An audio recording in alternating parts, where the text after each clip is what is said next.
You are more likely to encounter crime involving knives or any other weapons in Nottinghamshire than almost anywhere else in Britain. There were 690 offences last year, a 21% rise compared to the year before. It was a shock of statistics like these that inspired Craig and his family to create Urbn Clothing. A little bit of penetration, but nothing's going to kill you. You're going to point.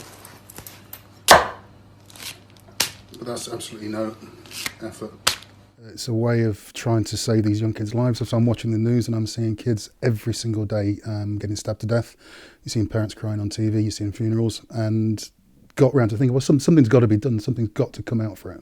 I started looking to see if there is a solution for it, and finding various fabrics, managed to come up with a composite of materials that actually stop blades but are spongy and are fabric-like and are material-like that we can put into clothes. To stop a knife, you need a stab vest, which is made of rigid materials, and the reason why there's no knife-proof clothing or knife-resistant clothing in the marketplace is because the material technology doesn't exist for it.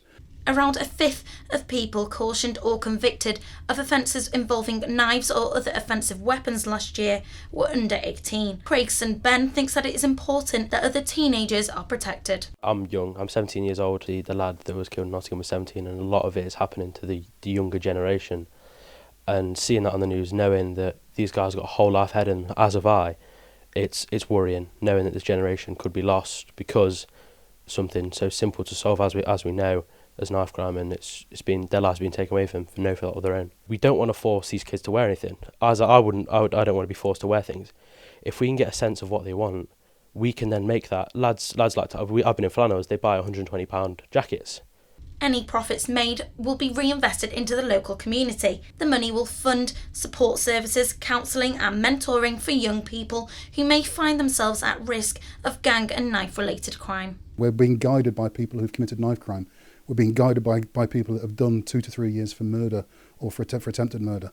These guys are actually on the team. These are reformed characters who are working with us because they actually care and they understand. This is actually about doing something real for cultural change. Nothing's working. These children don't respect the police, they don't respect the adults, they don't respect the society, they don't respect themselves. Ben and Craig have been producing their clothes in Arnold so far, but they're now hoping to expand to Leicester. Every garment made could mean a life saved. Saskia Hicking for Notts TV.